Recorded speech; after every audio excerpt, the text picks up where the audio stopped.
नमस्कार। कक्षा 9वीं वाले छात्र अपना तीसरा मॉक टेस्ट पेपर देख लीजिएगा। यह हमारा बिल्कुल असली वाला मॉक टेस्ट पेपर है। और भाई साहब ये टेस्ट आपके 4 विषयों का होने वाला है। सबसे पहले हिंदी विषय का आपका मॉक टेस्ट होने वाला है और इसके साथ ही यहाँ पर गणित विषय का भी आपका मॉक टेस्ट होने वाला है। गणित के बाद विज्ञान विषय का भी आपका मॉक टेस्ट होने वाला है। विज्ञान के बाद सामाजिक विज्ञान सोशल साइंस का भी आपका मॉक टेस्ट होने वाला है। आपको इस मॉक टेस्ट पेपर का संपूर्ण उत्तर इसी वीडियो में मिलने वाला है। तो आप सभी कक्षा 9वीं वाले छात्र इस वीडियो को आपके सभी दोस्तों के साथ शेयर कर दीजिएगा। तो सबसे पहले आप सभी अपना हिंदी विषय का मॉक टेस्ट पेपर देख लीजिएगा। तो पहला क्वेश्चन आपका दिया जिसमें एक गद्यांश आपको दिया है। तो आप सभी को इस गद्यांश को पढ़ना होगा और प्रश्न संख्या 1 से 5 तक के प्रश्नों के उत्तर आपको देना है। तो इस गद्यांश को आप सभी पढ़ लीजिएगा। पढ़ने के बाद आपका पहला क्वेश्चन दिया संतुलित आहार में समावेश होता है। तो संतुलित आहार में किसका समावेश होता है ये आप सभी को बताकर लिखना होगा। तो पहले में सही उत्तर आपको लिखना होगा सी वाला, सभी आवश्यक पोषक तत्वों का। दूसरा देख लीजिएगा असंतुलित आहार से समस्या उत्पन्न हो सकती है। तो दूसरे में सही उत्तर आपको लिखना होगा ए वाला, मोटापा, मधुमेह और हृदय रोग की। तीसरा आपका दिया है भोजन के समय सही समय पर सेवन का प्रभाव होता है। तो तीसरे में सही उत्तर आपको लिखना होगा बी वाला, स्वास्थ्य पर सकारात्मक प्रभाव पड़ता है। चौथा आपका दिया है गद्यांश के अनुसार ताजे फल और सब्जियां हिस्सा हो सकते हैं। तो चौथे में सही उत्तर आपको लिखना होगा बी वाला, संतुलित आहार के। पांचवा देख लीजिएगा गद्यांश का केंद्रीय विषय है। तो पांचवें में सही उत्तर आपको लिखना होगा सी वाला, संतुलित आहार और उसका महत्व। अब आप सभी यहां पर 6 से लेकर 10 तक के प्रश्न देख लीजिएगा। ठीक है, 6 से लेकर 10 तक के प्रश्नों के उत्तर आपको इस गद्यांश में से छांट कर लिखना है। तो आप सभी इस गद्यांश को पढ़ लीजिएगा ऊपर से लेकर नीचे तक। इसको पढ़ने के बाद यहां पर हमारा 6ठा प्रश्न दिया है, आप रक्तदान करके कितने लोगों की जान बचा सकते हैं। तो 6ठे में सही उत्तर आपको लिखना होगा सी वाला, कई। 7वां आपका दिया है आपके बड़े भाई को रक्तदान करना है तो उसको ये नहीं पता है कि रक्तदान के लिए न्यूनतम वजन कितना होना चाहिए, जबकि आपको ज्ञात है। इस बारे में भाई के आपसे पूछे जाने पर आपका सही उत्तर क्या होगा। तो 7वें में आपको सही उत्तर लिखना होगा बी वाला, 50 किलोग्राम।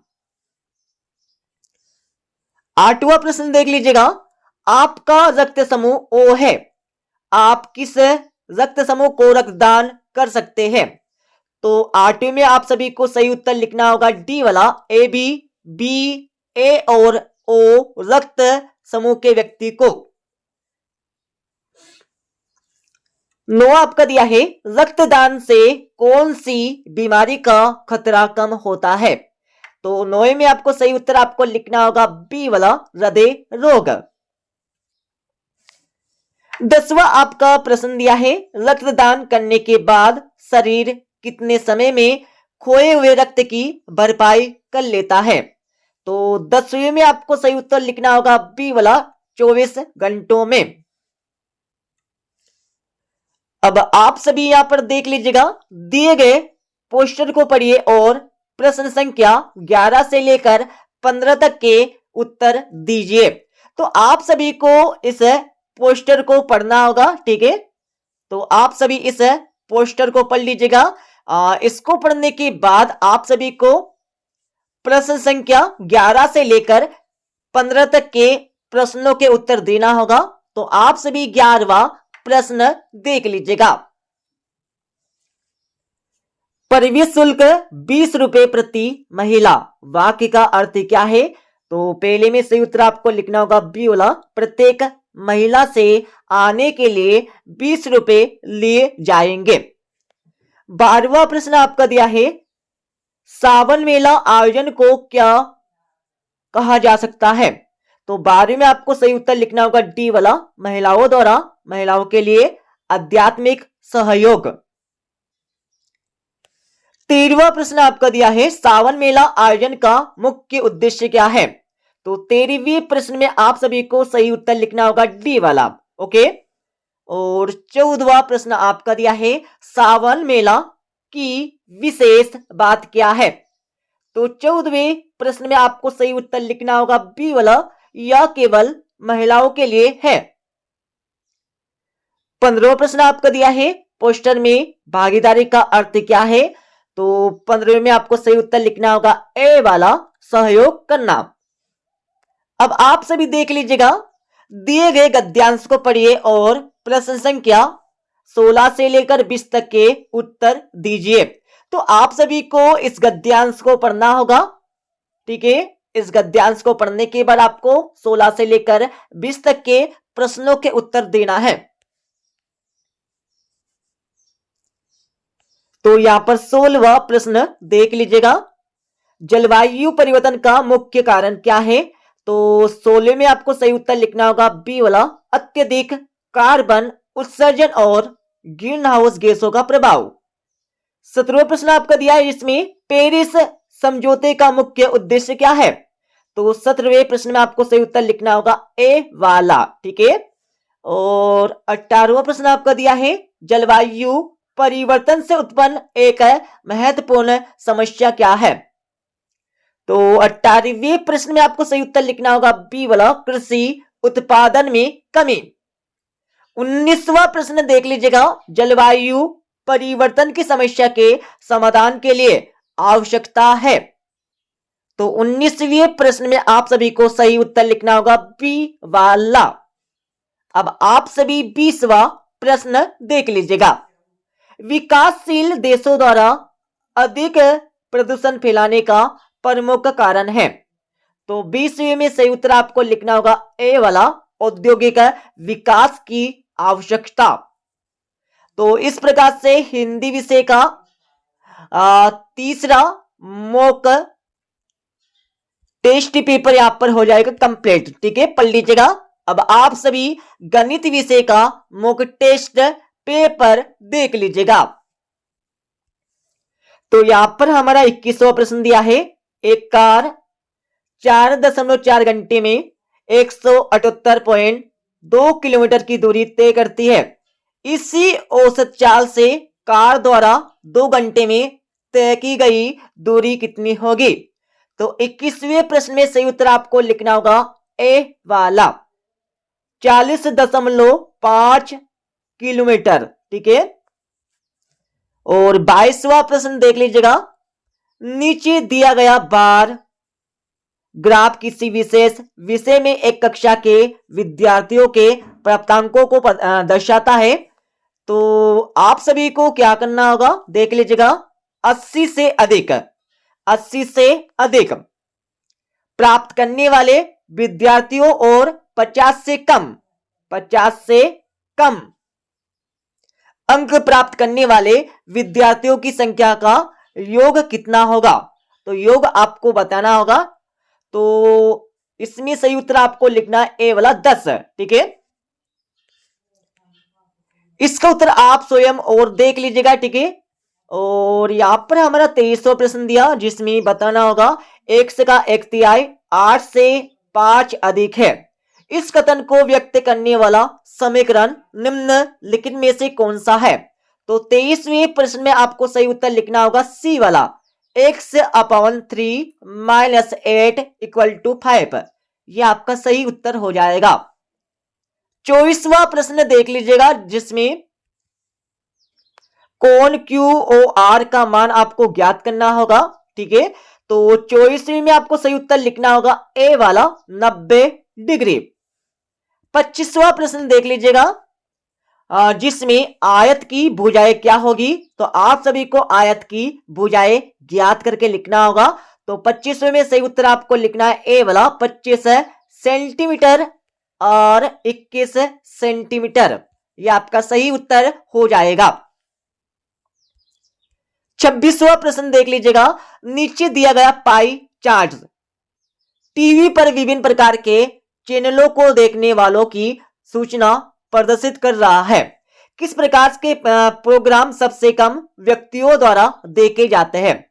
तो सबसे कम की बात हो रही है, ठीक है। किस प्रकार के प्रोग्राम सबसे कम, तो यहां पर सबसे कम की बात हो रही है, ठीक है। तो सबसे कम में आपको लिखना होगा सूचनात्मक, मतलब डी वाला आपको सही उत्तर लगाना है। थोड़े यहाँ पर गलती हो गई है, ठीक है। सी वाला आपको राइट आंसर नहीं लगाना है, डी वाला आपको यहाँ पर सही आंसर लगाना है, ठीक है।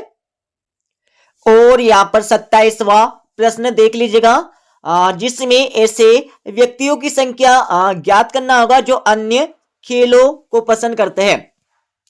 तो इसमें सही उत्तर आपको लगाना होगा डी वाला, ठीक है। और आपको इसका आंसर अपने स्कूल टीचर से और पूछ लेना है, ठीक है।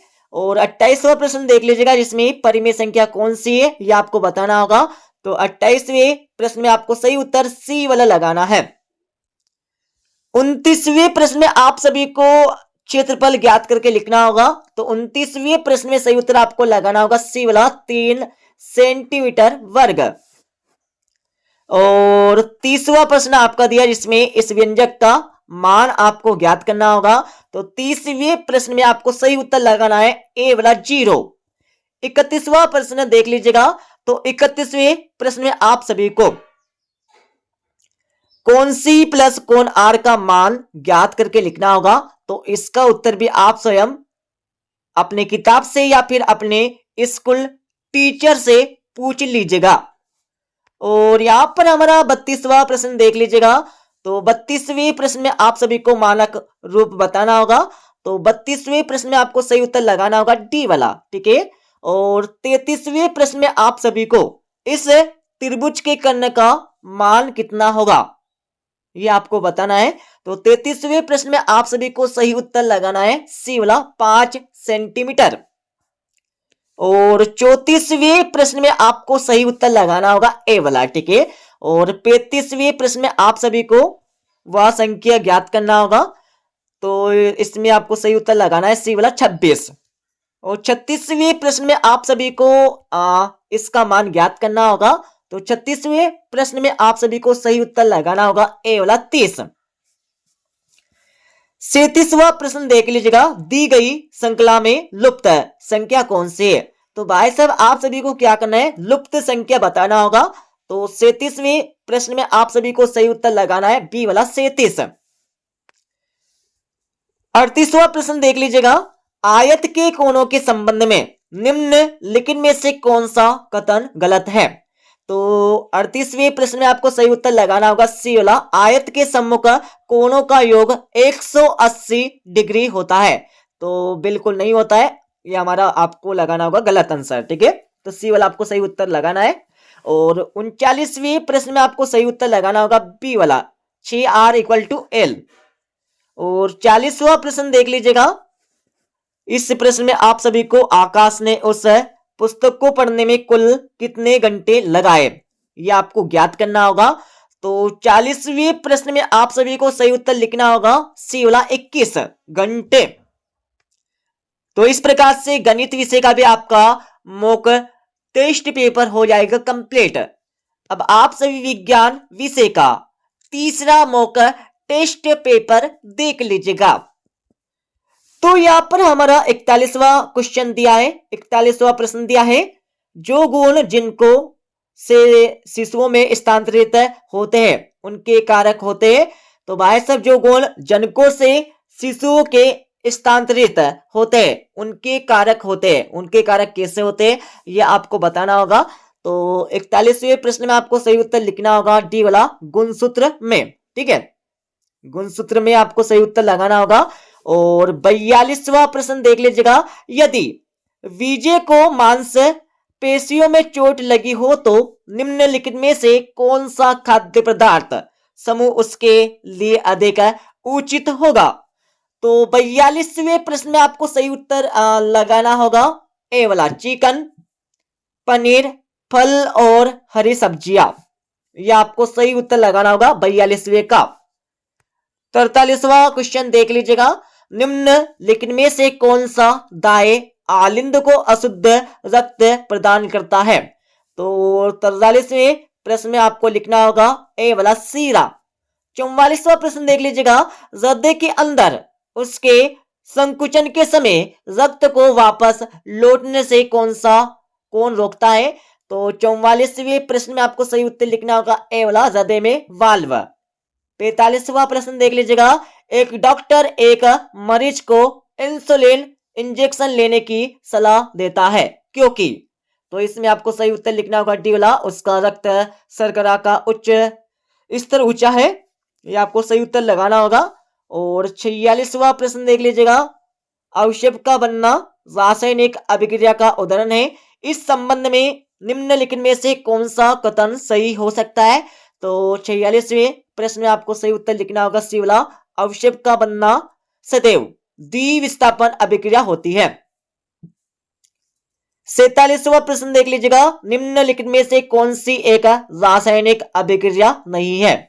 तो इसमें आपको लिखना होगा सी वाला, बर्फ का पिघलना। 48वां प्रश्न देख लीजिएगा, अम्लों के लिए कौन सा कथन सत्य है? तो इसमें आपको लिखना होगा सी वाला, खट्टा स्वाद लाल लिटमस को नीला कर देना। और 49 वाला प्रश्न देख लीजिएगा, सोडियम हाइड्रोजन कार्बोनेट का सामान्य नाम है। तो 49 वाले प्रश्न में आपको सही उत्तर लिखना होगा सी वाला, बेकिंग सोडा। 50 वाला प्रश्न देख लीजिएगा, एक विद्युत चुंबक एक धातु की वस्तु को उठा रहा है जबकि बिजली की आपूर्ति बंद हो जाती है, उस वस्तु का क्या होगा जिसे चुंबक उठा रहा था? तो इसमें आपको लिखना होगा बी वाला, वस्तु गिर जाएगी। 51 वाला प्रश्न देख लीजिएगा, तो इसमें आपको सही उत्तर लिखना होगा ए वाला, ठीक है। और 52 वाला प्रश्न आपका दिया है, जब क्रिकेट खेलते समय किसी गेंद को ऊपर की ओर फेंका जाता है तो इसकी गति होगी।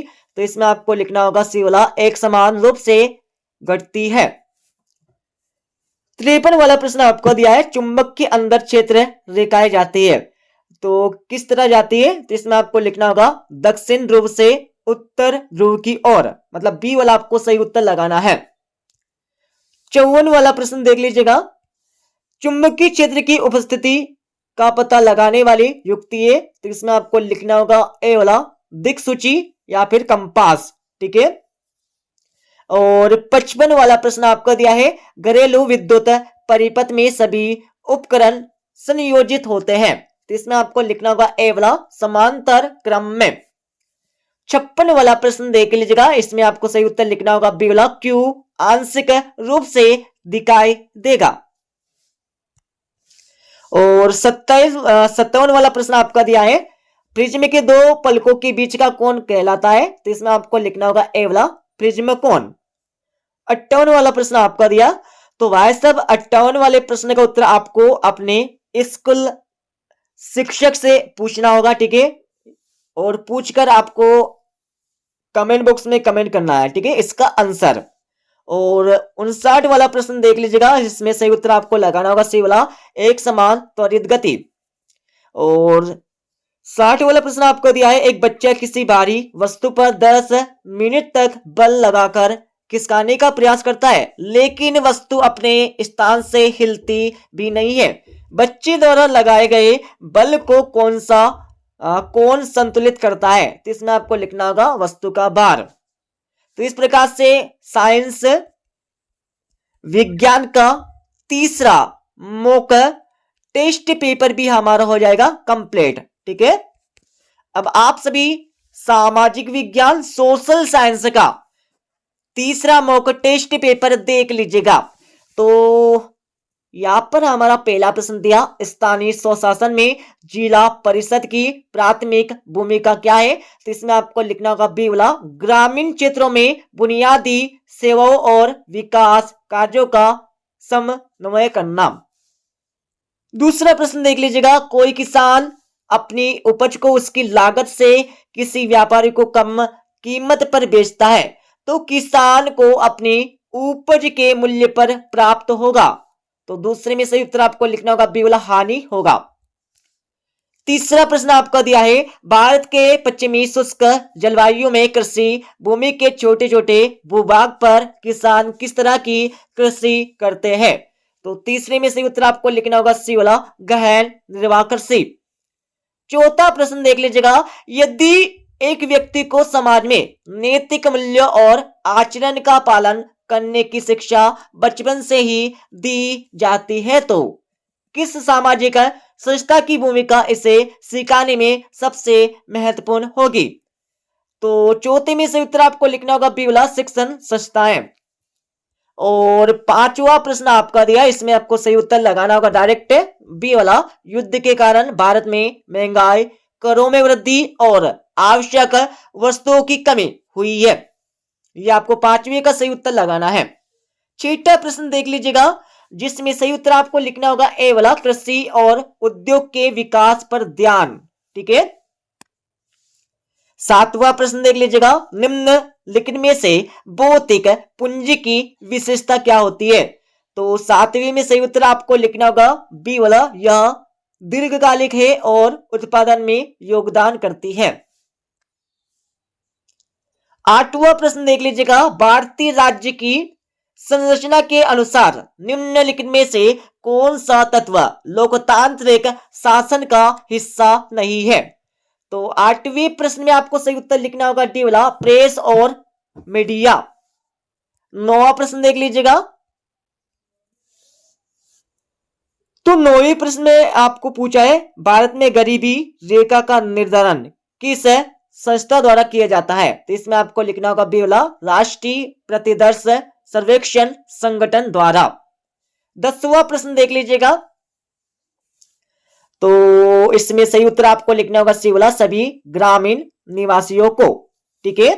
और 11वां प्रश्न आपका दिया है, निम्नलिखित में से ऐतिहासिक घटनाओं का पता लगाने के लिए किसे सूचना का प्राथमिक स्रोत माना जाएगा।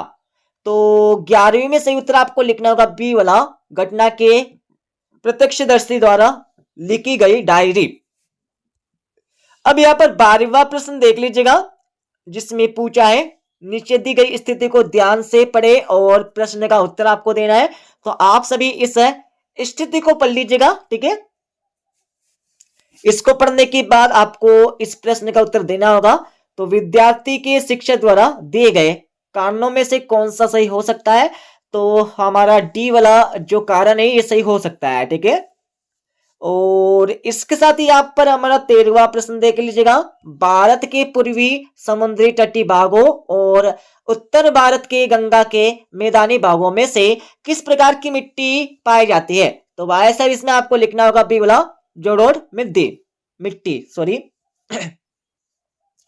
और 14वां प्रश्न आपका दिया है, पृथ्वी के कौन से भूभागों में से कोई और लाइकेन प्रकार की वनस्पति पाई जाती है में आमतौर पर किस तरह के पौधे पाए जाते हैं। तो इसमें आपको लिखना होगा सी वाला, टुंड्रा क्षेत्र।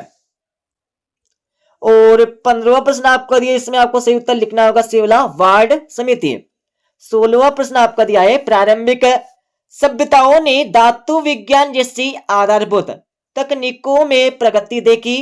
धातु विज्ञान के आविष्कारों ने प्राचीन समाजों विकास को कैसे प्रभावित किया है। तो इसमें आपको लिखना होगा ए वाला, धार्मिक तथा सांस्कृतिक आदान प्रदान में कमी। और 17वां प्रश्न देख लीजिएगा, विश्व में बहुत तेजी से जनसंख्या वृद्धि हुई, इसके पीछे अनेक कारण उत्तरदायी है, इनमें से एक प्रमुख कारण आपको बताना होगा। तो इसमें सही उत्तर आपको लिखना होगा आ एंड बा। ठीक है। मतलब आपको द वाला इज करेक्ट आंसर लगाना है। और 18वां प्रश्न देख लीजिएगा, भारत में राजनीतिक दल चुनाव आयोग की आचार संहिता का पालन करते हुए लोगों का समर्थन किस प्रकार प्राप्त कर सकते हैं। तो इसमें आपको सही उत्तर आपको लिखना है स वाला। और 19वां प्रश्न देख लीजिएगा, भारतीय संस्कृति की सबसे महत्वपूर्ण विशेषता है अनेकता में एकता। निम्नलिखित में से वह कौन सा एक अच्छा उदाहरण है जो अनेकता में एकता को बताता है? तो इसमें आपको सही उत्तर लिखना होगा स वाला। ठीक है,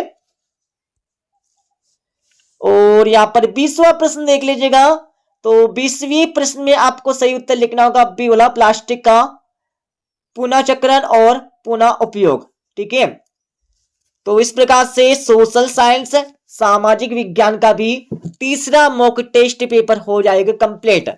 तो आपके सिर्फ 4 विषयों के मॉक टेस्ट पेपर होने वाला है। ठीक है, तो पढ़ लीजिएगा, हमने फुल सॉल्यूशन बता दिए। हाँ, कुछ यहाँ पर प्रश्नों के उत्तर गलत हो सकते, तो हमने आपको पहले सूचित कर दिया है कौन कौन से प्रश्नों के उत्तर आपको देखना होगा अपनी किताब से और अपने टीचर से पूछना होगा आपको, और उनके आंसर देखने के बाद आपको नीचे कमेंट बॉक्स में कमेंट कर देना है उनके आंसर। ठीक है, और इस वीडियो को तो आपके सभी दोस्तों के साथ शेयर कर देना है और इस वीडियो को लाइक कर देना है, क्योंकि ये हमारा बिल्कुल रियल वाला मॉक टेस्ट पेपर है, तीसरे वाला। ठीक है, तो मिलते अगले वीडियो में।